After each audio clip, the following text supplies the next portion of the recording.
الحمد لله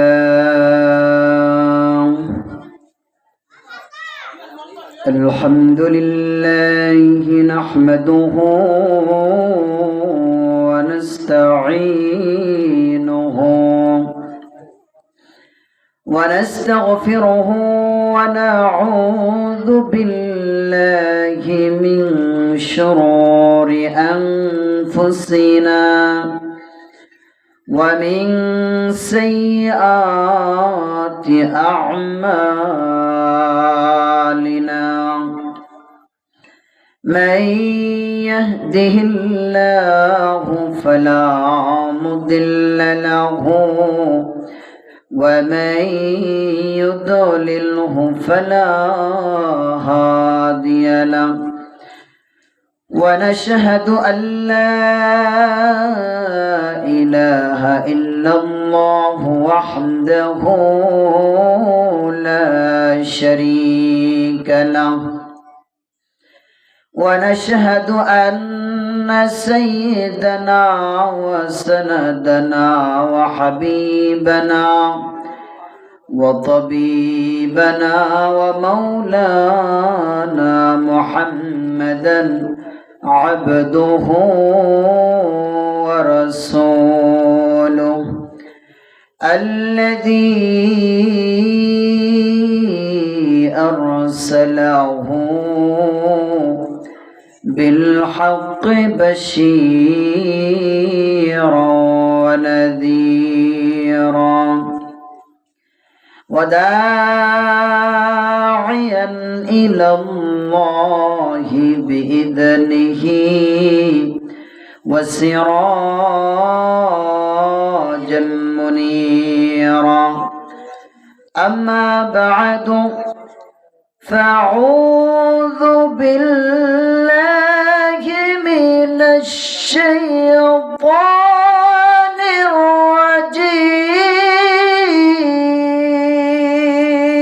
الرجيم بسم الله الرحمن الرحيم وما خلقت الجن والإنس إلا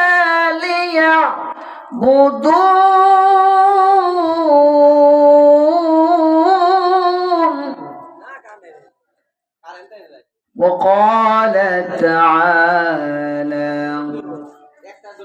يومئذ تحدث أخبارها بأن ربك أوحى لها وقال تعالى اليوم نختم على أفواههم وتكلمنا أيديهم وتشهد أرجلهم بما كانوا يكسبون إن الله وملائكته يصلون على النبي يا أيها الذين آمنوا صلوا عليه وسلموا تسليما اللهم صل على محمد وعلى آل محمد كما صليت على إبراهيم وعلى آل إبراهيم إنك حميد مجيد اللهم بارك على محمد وعلى آل محمد كما باركت على إبراهيم وعلى آل إبراهيم إنك حميد مجيد بلغ العلا بكماله كشف الدجى بجماله حسنت جميع خصاله صلوا عليه وآله কখন জানি ডাক আসিবে কখন জানি ডাক আসিবে এই বাড়ি ঘর সরিতে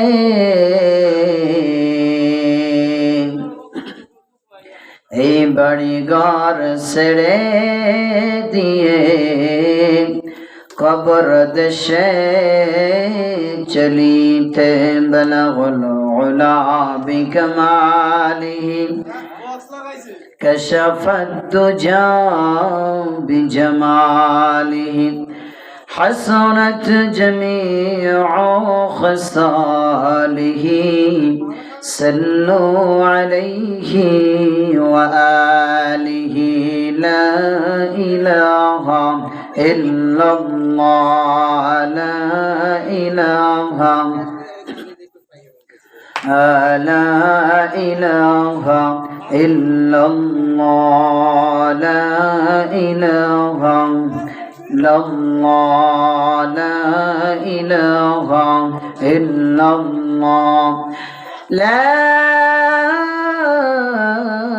إله إلا الله محمد رسول الله صلى الله عليه وسلم চশমনগর হিলফুল ফজুল ইসলামী যুব সংঘের উদ্যোগে অষ্টমতম ওয়াজ ও দোয়ার মাহফিল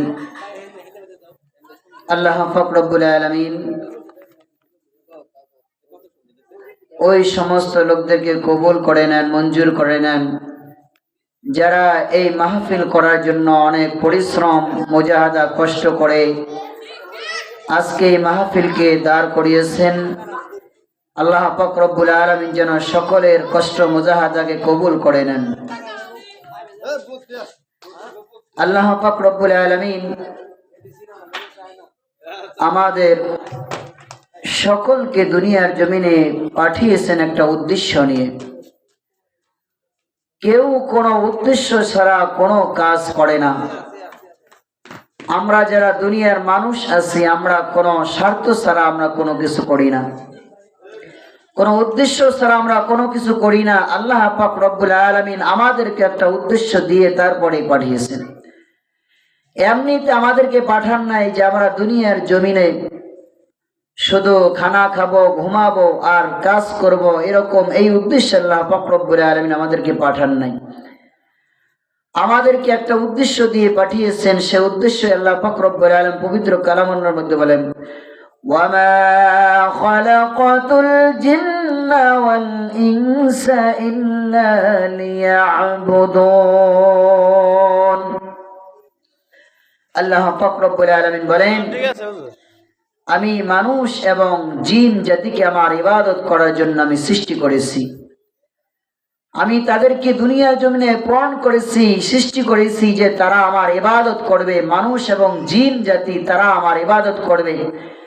আর মানুষ এবং জিন জাতি ব্যতীত যারাই আছে তারা সকলে এই মানুষ এবং জিন জাতি তারা খেদমত করবে। কারণ আল্লাহ পাক রব্বুল আলামিন এই মানুষদেরকে শ্রেষ্ঠ জাতি হিসেবে উপাধি দিয়েছেন। তাহলে শ্রেষ্ঠ মাখলুকাত, যত মাখলুকাত আছে সমস্ত মাখলুকাতের মধ্যে আল্লাহ পাক রব্বুল আলামিন মানুষদেরকে শ্রেষ্ঠত্ব দান করেছেন।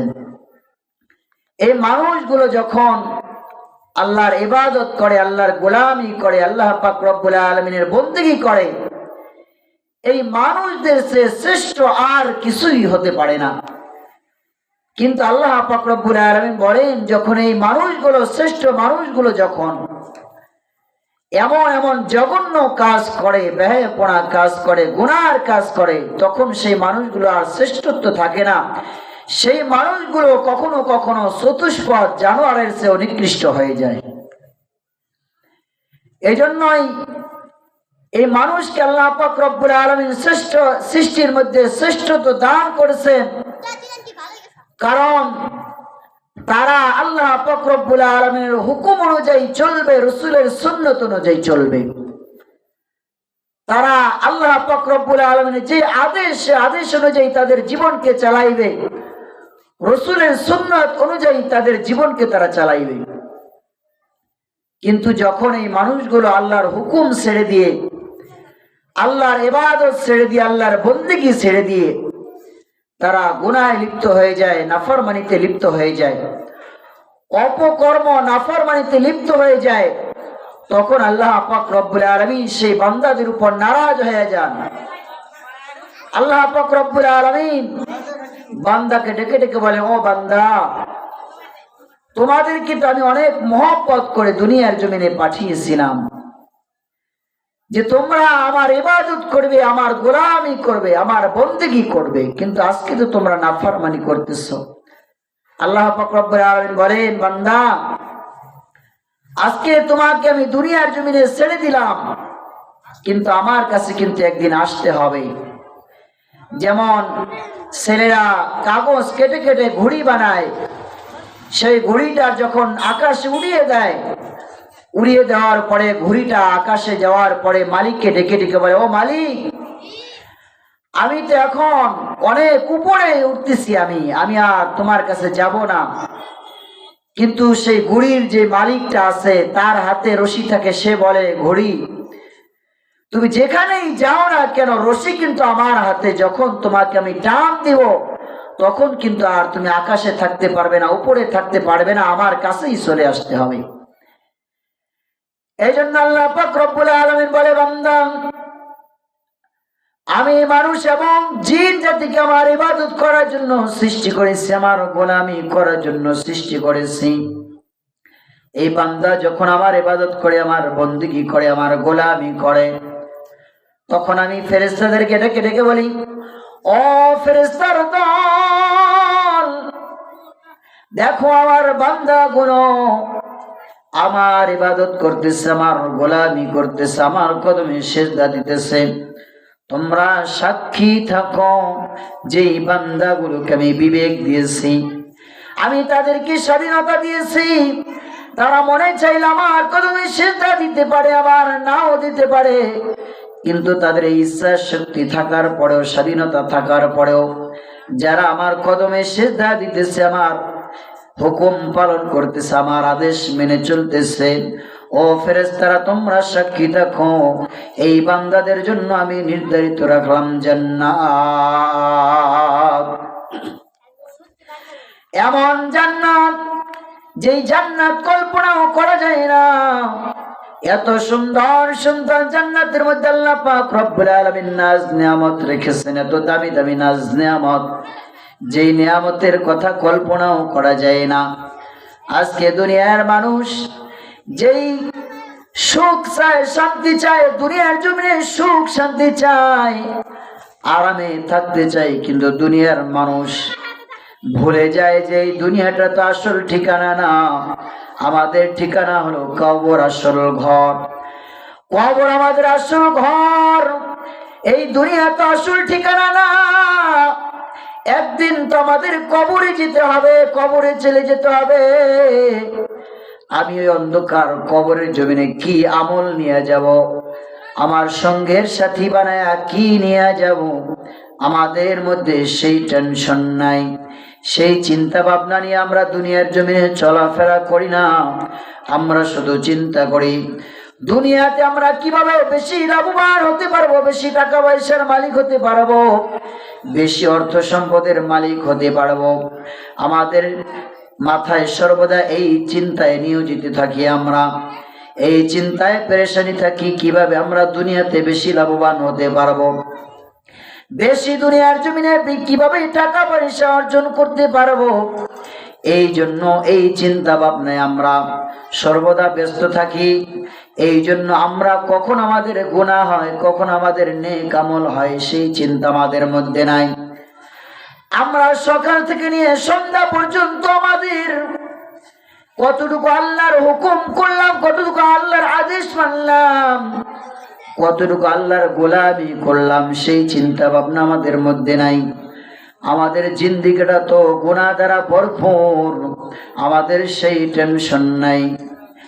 আমরা দিনের পর দিন গুনাহে লিপ্ত হইতেছি, গুনাহ করতেছি, গুনায় আমাদের জীবনটা জর্জরিত হয়ে যাইতেছে। কিন্তু কখনো আমার প্রক্ষেপ হয় না যে গুনাহ অবস্থায় যদি আমি মারা যাই, যদি এই গুনাহ নিয়ে আমি কবরে যাই, কবর তো আমাকে ছাড়বে না, কবরের মাটি তো আমাকে চাপ দিবে। কবরে যাওয়ার পরে তো আমাকে প্রশ্ন করা হবে। আমাকে ওই কবরের মাটি, আমি যদি একবার নাফরমান হয়ে কবরে যাই, গুনাহ নিয়ে কবরে যাই, ওই কবরের এক পাশের মাটি তো আর এক পাশে আমাকে এমন ভাবে চাপ দিবে, চাপ দেওয়ার কারণে আমার এক পাজরের হাড় আর এক পাজরে মিশে যাবে। এই চিন্তা ভাবনা আজকে আমরা করি না। দুনিয়ার মায়া, দুনিয়ার মহব্বত, দুনিয়ার ভালোবাসা, দুনিয়ার টাকার লোভ, দুনিয়ার অর্থ সম্পদের লোভ, দুনিয়ার বাড়ির লোভ, দুনিয়ার নারীর লোভ, এই জন্য আমাদের এই লোভে আমাদের কেমন ক্ষতিগ্রস্ত করেছে। আজকে আমরা জাহান্নামী হয়ে যাইতেছি। আমাদের জাহান্নামের চিন্তা নাই, আমাদের হাসরের চিন্তা নাই, আমাদের গুনাহ মাফের চিন্তা নাই। আমরা যে গুনাহে নিয়োজিত, আজকে বলা হয় যে প্রত্যেকটা গুনাহের জন্য আমাদের 8টি করে সাক্ষী থাকবে।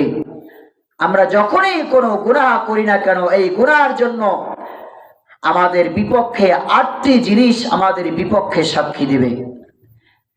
1 নাম্বার হলো, যেই জমিনের উপরে দাঁড়িয়ে দাঁড়িয়ে আমি গুনাহের কাজ করতেছি, গুনাহে লিপ্ত হইতেছি, সেই জমিন আমার বিরুদ্ধে সাক্ষী দিবে। আল্লাহ পাক রব্বুল আলামিন পবিত্র কালামের মধ্যে বলেন, ইয়াউমাইযিন তুহাদ্দিসু আখবারাহা বিআন্না রাব্বাকা আওহা লাহা। যেই যুবকে আমরা, যেই জমিনে আমরা আজকে গুনাহের পরে গুনাহ করতেছি, এই আল্লাহর জমিনে আমরা সেজদা দিতে পারি না, আল্লাহর কদমে সেজদা দিতে পারি না, আমরা সর্বক্ষণ গুনাহে নিয়োজিত আছি। এই জমিন আমাদের বিরুদ্ধে সাক্ষী দেবে। কিয়ামতের ময়দানে জমিন বলবে, ও মালিক, আপনার এই নাফরমান বান্দা আপনার জমিনের উপরে বসে বসে গুনার কাজ করছে, দাঁড়ায় দাঁড়ায় গুনার কাজ করছে, শুয়া শুয়া গুনার কাজ করছে। আপনি আমি বলতে পারি যে দুনিয়ার জমিনে তো মিথ্যা বলার সুযোগ আছে, যে দুনিয়ার জমিনে তো মিথ্যা বলে বাঁচা যায়, তাহলে হাসরের ময়দানে একটু মিথ্যা বলবো। জমিন বলবে যে আমার উপরে বসে শুয়ে দাঁড়িয়ে গুনার কাজ করছে, আমরা বলবো যে না, আল্লাহ গুনাহ করি নাই। আল্লাহ পাক রব্বুল আলামিন কিয়ামতের ময়দানে এই অপশনকে বাদ দিয়ে দিয়েছেন, কারণ কিয়ামতের ময়দানে, হাসরের ময়দানে মিথ্যা বলার কোনো সুযোগ নাই। কারণ জমিন আমার বিরুদ্ধে সাক্ষী দিবে যে জমিনে বসে বসে আমি গুনাহ করছি, আমি বললাম না না গুনাহ করি নাই, কিন্তু সেই কোনো সুযোগ নাই। এই জন্যই তো হাদিসের মধ্যে আছে যে যারা মুমিন ইমানদার, যেই জমিনের উপর দিয়ে হাঁটা চলা করে, যেই জমিনের উপরে বসে, যেই জমিনের উপরে দাঁড়ায় দাঁড়ায় জিকির করে, বসে বসে জিকির করে, যখন এই ইমানদার লোক যখন মারা যায়, যখন মুমিন লোক যখন দুনিয়ার জমিন থেকে চলে যায়, মৃত হয়, তখন সেই জমিন যেখানে বসে বসে মুমিন বান্দা জিকির করতো, আল্লাহর ইবাদত করতো, সেই জমিন মুমিন বান্দার জন্য কান্না করতে থাকে, আফসোস করতে থাকে যে হায় রে, আমার উপর থেকে একজন মুমিন বান্দা চলে গেল, একজন ইমানদার বান্দা চলে গেল, একজন আল্লাহর নেককার বান্দা চলে গেল। জমিন সেই নেককার বান্দার জন্য কান্না করে, আফসোস করে। কিয়ামতের ময়দানে জমিন এই নেককারের জন্য সাক্ষী দিবে, বলবে আল্লাহ, এই নেককার বান্দা ইমানদার বান্দা আমার উপরে বসে বসে জিকির আজগার করেছে, নামাজ আদায় করেছে, আপনার হুকুম মানছে, আপনার আদেশ মেনে চলছে। আর যারা নাফরমান তাদের বিপক্ষে সাক্ষী দিবে যে আল্লাহ আপনার এই বান্দা বান্দি আমি জমিনের উপরে বসে তারা অন্যায় করছে, আমার জমিনে চলছে, আমি জমিনের উপরে ফসলাদি রোপণ করছে, আমি জমিন দ্বারা উপকৃত হয়েছে, কিন্তু আপনার ইবাদত করে নাই, আপনার গোলামি করে নাই, আপনার নাফরমানি করেছে। আপনার ইবাদত করে নাই কিন্তু জমিন থেকে যত উপকার পাওয়ার সেগুলো সে করছে, জমিন থেকে রিজিক উপার্জন করছে, রিজিক অন্বেষণ করছে জমিনে, কিন্তু আপনার হুকুম মানে নাই, আপনার আদেশ মেনে চলে নাই। আমরা মনে করি যে আমরা একটা মিথ্যা কথা বলে দেব যে আমরা গুনার কাজ করি নাই, কিন্তু এই অপশন নাই। আল্লাহ পাক রব্বুল আলামিন সূরা ইয়াসিনের মধ্যে বলেন যে তোমরা যে মিথ্যা বলবা সেই সুযোগ নাই। আল্লাহ পাক রব্বুল আলামিন বলেন আল-ইয়াওমা নাখতিমু আলা আফওয়াহিহিম ওয়া তুকাল্লিমুনা আইদিহিম ওয়া তাশহাদু আরজুলুহুম বিমা কানু ইয়াকসিবুন। আল্লাহ পাক রব্বুল আলামিন বলেন যে সেদিন তোমার জবানকে বন্ধ করে তোমার অঙ্গ প্রত্যঙ্গে চালু করে দেওয়া হবে। আমার হাত অতুকাল্লিমুনা আইদিহিম, আমার হাত আমার বিরুদ্ধে সাক্ষী দিবে। হাত বলবে আল্লাহ এই বান্দা আমি হাতের দ্বারা সে মোবাইলে গুনাহ করছে, আমার হাত দ্বারা ধরে সে অন্যায় কাজ করছে, আমি হাতের দ্বারা সে অনেক জুলুম করছে, আমি হাতের দ্বারা সে অনেক অন্যায় করছে, গুনার কাজ করছে। হাত আমার বিরুদ্ধে সাক্ষী দিবে, তখন আমি কোথায় যাব? আমার জবান তো বন্ধ থাকবে। আমার হাত আমার বিরুদ্ধে সাক্ষী দেবে, আমার পা আমার বিরুদ্ধে সাক্ষী দিবে, পালানোর তো জায়গা নেই। পা বলবে আল্লাহ আমি পা দ্বারা হেঁটে হেঁটে সে গুনার কাজে নিয়োজিত হয়েছে, গুনার কাজ করেছে, আমি পায়ের দ্বারা হেঁটে হেঁটে যাই, পালানোর তো কোনো সুযোগ নাই। এই জন্য একটা গুনার জন্য 8টি জিনিস সাক্ষী দিবে। 1 নাম্বার হলো জমিন, যেই জমিনের উপরে আমি দাঁড়িয়ে বসে বসে গুনার কাজ করি, অন্যায় কাজ করি, অশ্লীল কাজ করি, বেহায়াপনা কাজ করি, নোংরা কাজ করি, এই জমিনই আমার বিরুদ্ধে সাক্ষী দিবে। 2 নাম্বার হলো আমার হাত আমার বিরুদ্ধে সাক্ষী দেবে। 3 নাম্বার আমার পা আমার বিরুদ্ধে সাক্ষী দিবে।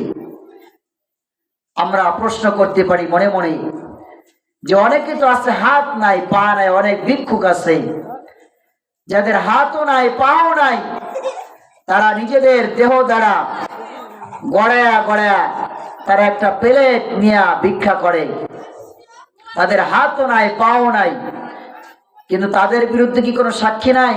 আল্লাহ পাক রব্বুল আলামিন বলে অবশ্যই আছে, তাদের বিরুদ্ধে সাক্ষী দেওয়ার আছে। সেটা হলো চোখ। চোখ আমার বিরুদ্ধে সাক্ষী দিবে।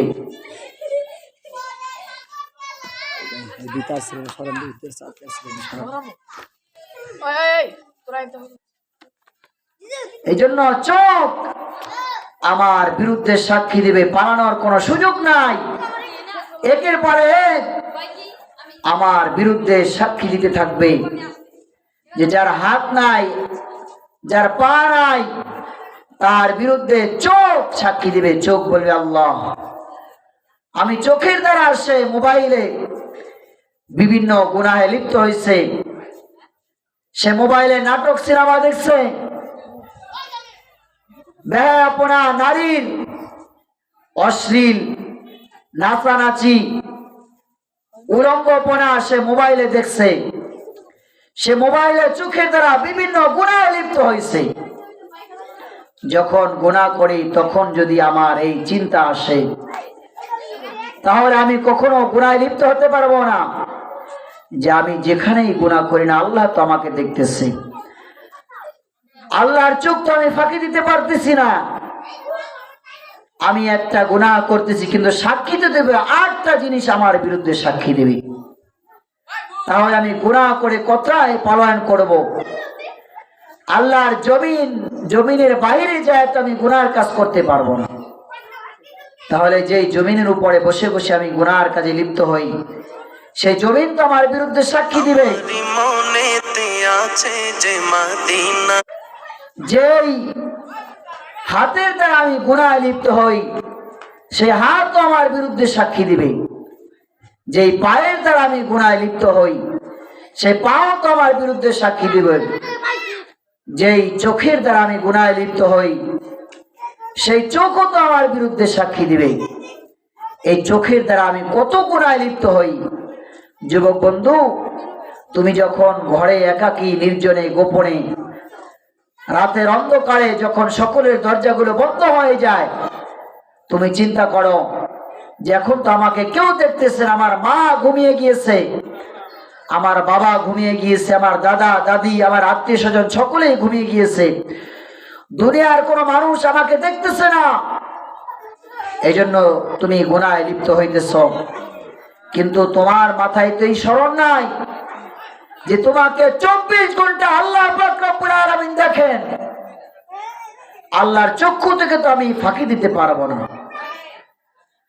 আল্লাহর চোখ থেকে আমি কোথায় যাব?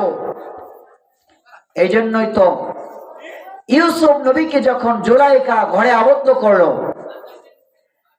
জুলাইখা ডাক দিয়ে বলেন, ও ইউসুফ, আমরা এখন এমন একটা ঘরে আছি যেই ঘরের মধ্যে 7টি দরজা আছে, 7টি দরজায় 7টি তালা লাগানো আছে। এখানে আমাদেরকে কেউ দেখবে না। আমরা এমন একটা গোপন জায়গায় লুকায়িত আছি, আমাদের এই গোপন জায়গায় কেউ দেখবে না, দুনিয়ার কোনো মানুষ দেখবে না। তখন ইউসুফ আলাইহিস সালাম প্রশ্ন করে যে দুনিয়ার মানুষ দেখবে না, ঠিক আছে, কিন্তু একজন তো দেখবেন, তার চক্ষু কিভাবে ফাঁকি দিব? জুলাইখা মনে করছে আমার মূর্তির কথা বলতেছে। জুলাইখা তার মূর্তিগুলোর উপরে, তার মূর্তিগুলোর মাথার উপরে কাপড় দিয়া ঢেকে দিতেছে।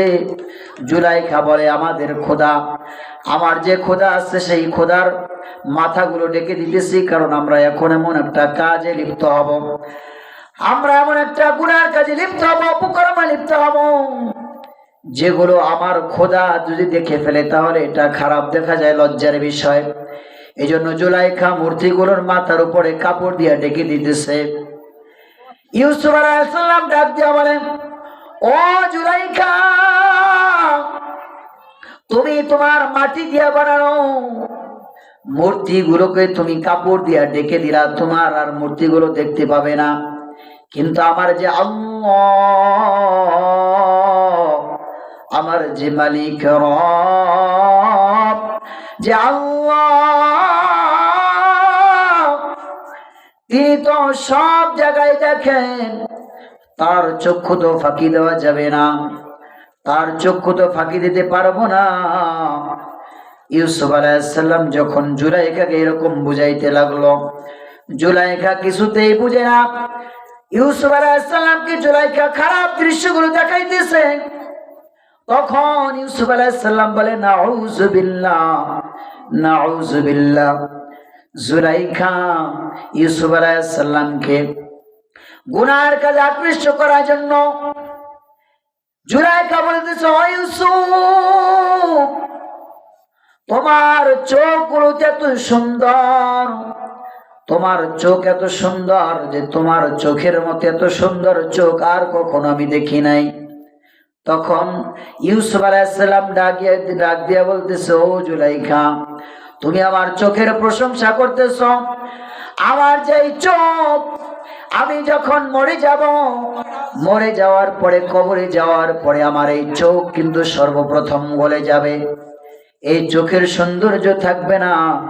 এরকম জুলাইখা এক একটা অঙ্গের প্রশংসা করতে থাকলো।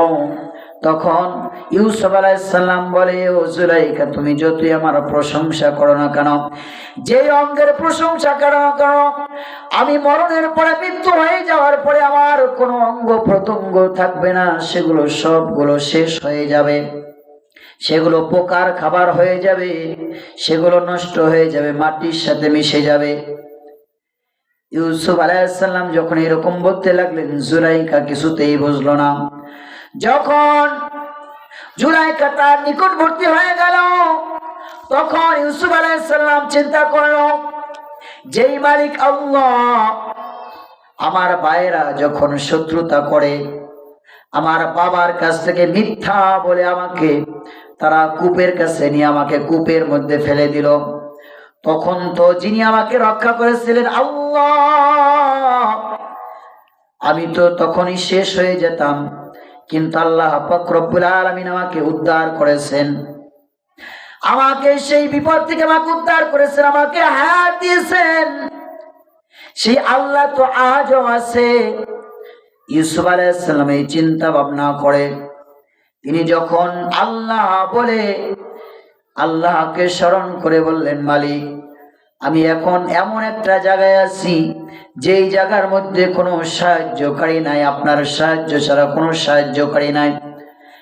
আল্লাহকে যখন আল্লাহ বলে ডাক দিয়া যখন সামনের দিকে দৌড় মারছে, দৌড় দেওয়ার সঙ্গে সঙ্গে 7টি দরজায় 7টি তালা লাগানো ছিল। ইউসুফ আলাইহিস সালাম যখন আল্লাহকে স্মরণ করে আল্লাহর কাছে সাহায্য চেয়ে যখন দৌড় দিল, সঙ্গে সঙ্গে 7টি দরজার 7টি তালা সঙ্গে সঙ্গে খুলে গেল। সুবহানাল্লাহ। এই জন্য বান্দা যখন আল্লাহর স্মরণ রাখে, আল্লাহর স্মরণ নিয়ে জমিনে চলে, তখন সে গুনাহের কাজে লিপ্ত হতে পারে না, তাকে গুনাহের কাজে বাধা দেয়। আল্লাহর স্মরণ মানুষকে গুনাহের কাজে বাধা দেয়। এই জন্য যেটা বলতেছিলাম যে আমি যখন চোখের দ্বারা গুনাহ করি, চোখের দ্বারা যখন গুনাহে লিপ্ত হই, তখন যদি আমি এই স্মরণ করি, আল্লাহকে স্মরণ করি যে আমি যেটাই যা গুনাহ করি না কেন, আমি যেখানে যত রাতের অন্ধকারে গভীরে আমি যেখানেই যা গুনাহ করি না কেন, আল্লাহ তো আমাকে দেখতেছেন। আমার একটা গুনাহের কারণে আমার বিরুদ্ধে তো 8টি জিনিস সাক্ষী দিবে। এই জন্য চোখ আমার বিরুদ্ধে সাক্ষী দিবে, তারপরে হলো আমার কান, আমার কানও আমার বিরুদ্ধে সাক্ষী দিবে। যে যুবক বন্ধু আজকে কানের মধ্যে হেডফোন লাগিয়ে বিভিন্ন গান শোনেন, যে হেডফোন লাগাইলে তো কিছুই শোনা যায় না, বাহিরে যারা আছে কিছুই শুনতে পায় না, আমি একাকি শুনতে পাই, আপনি এই মনে করে আপনি হেডফোন লাগিয়ে গুনার কাজ করতেছেন, অপকর্ম করতেছেন, গুনার জিনিস শুনতেছেন, গান বাজনা শুনতেছেন, এ কান আপনার বিরুদ্ধে সাক্ষী দিবে। কোথায় পালাবেন? পালানোর তো কোনো সুযোগ নাই। কান আমার বিরুদ্ধে সাক্ষী দিবে। কান বলবে আল্লাহ, সে আমি কানের দ্বারা সে গুনাহে লিপ্ত হয়েছিল, কানের দ্বারা শোনা যেটা না জায়েজ সেটা সে করেছে, সেটা সে শুনেছে। গান বাজনা হারাম ছিল, সেটা সে শুনেছে। পর নারীর আওয়াজ, বেগানা নারীর আওয়াজ তার জন্য শোনা হারাম ছিল, সেটা সে শুনেছে। এরকম কান আমার বিরুদ্ধে সাক্ষী দিবে। কোথায় যাব? পালানোর তো কোনো সুযোগ নাই। গুনাহ করলাম একটা, কিন্তু আমার বিরুদ্ধে সাক্ষী হয়ে গেল 8টা।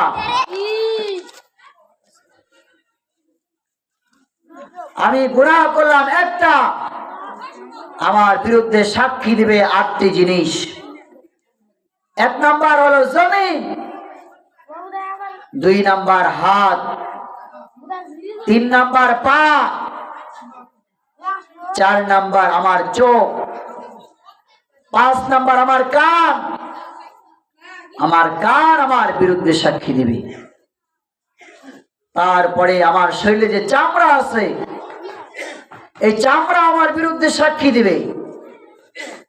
এই চামড়াও বলবে আল্লাহ, এই বান্দা নাফরমান বান্দা, সে অনেক গুনার কাজে লিপ্ত হয়েছে। 7 নাম্বার হলো আমার কাজে যে ফেরেশতারা আছে কিরামান কাতিবিন, তারাও আমার বিরুদ্ধে সাক্ষী দিবে। পালানোর তো কোনো সুযোগ নাই, ভাগার কোনো সুযোগ নাই। ফেরেশতারা বলবে আল্লাহ, আপনার এই বান্দা জমিনে যত প্রকার গুনাহ করেছে আমরা সব গুনাহগুলো দেখছি এবং লিখে রাখছি, লিপিবদ্ধ করে রেখেছি। বান্দা যতই গুনাহ করুক না কেন, গুনাহ থেকে কিন্তু পালানোর কোনো সুযোগ নাই। 7 নাম্বার আমার কাজে যারা ফেরেশতা আছে তারা আমার বিরুদ্ধে সাক্ষী দিবে। 8 নাম্বার হলো যেটা হলো বড় সাক্ষী, আমার আমল নামা। এই আমল নামা আমার সাক্ষী থাকবে, আমল নামা। কারণ আমি দুনিয়ার জমিনে যা কিছু করেছি না কেন, আমি যদি ভালো কাজ করি আমার আমল নামা দেওয়া হবে ডান হাতে। আমি যদি কোনো খারাপ কিছু করে থাকি আমার আমল নামা দেওয়া হবে। আমি যদি ভালো কাজ করি আমার আমল নামা দেওয়া হবে ডান হাতে। যদি খারাপ কাজ করি, গুনার কাজ করি, আমার আমল নামা দেওয়া হবে বাম হাতে। শুধু বাম হাতে দেওয়া হবে না, আল্লাহ পাক রব্বুল আলামিন বলবে, ও ফেরেশতারা, নাফরমানের হাতটা, বাম হাতটা পিঠের পিছন দিকে নিয়ে তার বুকটা ছিঁড়ে তার বাম হাতটা ঢুকায়া সামনের দিকে মুসরায়া তার ডান হাত বাম হাতটা দাও।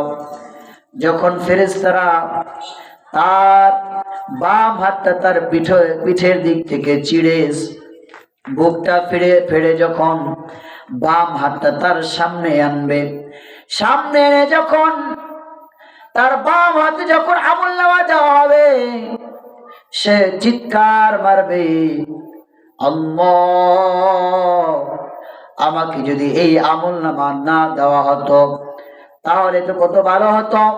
সে চিৎকার করতে থাকবে, চিল্লাইতে থাকবে, কিন্তু তার চিল্লানো কোনো কাজে আসবে না।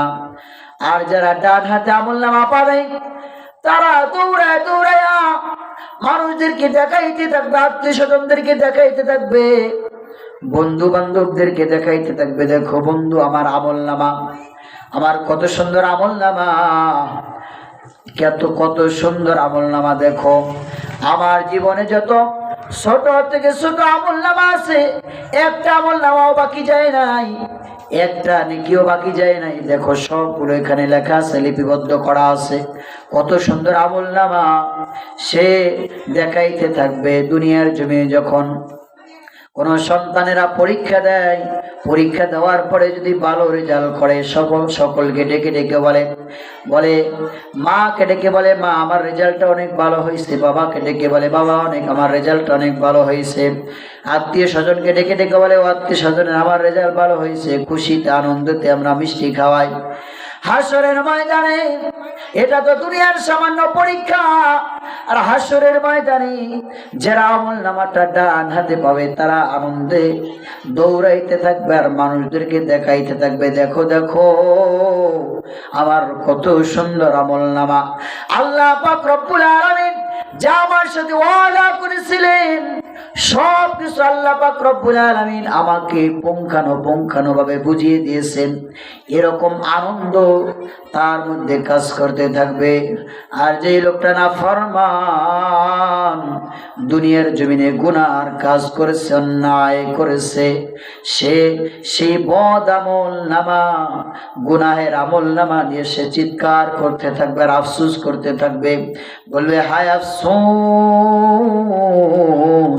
হায় আফসোস। দুনিয়ার জমিনে যদি আমরা ভালো কাজ করতাম, আমি ভালো কাজ করতাম, আল্লাহর হুকুম মেনে চলতাম, আল্লাহর আদেশ মেনে চলতাম, তাহলে তো আজকে আমার আমল নামা বাম হাতে আসতো না, আর আমার জন্য তো কঠিন শাস্তি হতো না। এই জন্য আজকে আমরা দুনিয়ার লোভ, দুনিয়ার ধোঁকায় আজকে আমরা গুনাহে লিপ্ত হয়ে যাইতেছি। আমাদের মধ্যে বিন্দু মাত্র আল্লাহর ভয়, কবরের ভয়, হাসরের ভয়, আমাদের ভিতরে আসতেছে না যে হায় রে, আমাদের তো একদিন কবরে যেতে হবে, মরতে হবে আমাদের। আবু বকর রাদিয়াল্লাহু তাআলা আনহু এত বড় সাহাবী যে 10 জন সাহাবী, আল্লাহ পাক রব্বুল আলামিন 10 জন সাহাবীদেরকে জান্নাতের সার্টিফিকেট দুনিয়ার জমিন থেকেই দিয়ে দিয়েছেন। তার মধ্যে একজন আবু বকর রাদিয়াল্লাহু তাআলা আনহু, যাকে দুনিয়ার জমিন থেকে জান্নাতের সার্টিফিকেট দিয়ে দেওয়া হয়েছে। সার্টিফিকেট দিয়ে দেওয়া হয়েছে। সে আবু বকর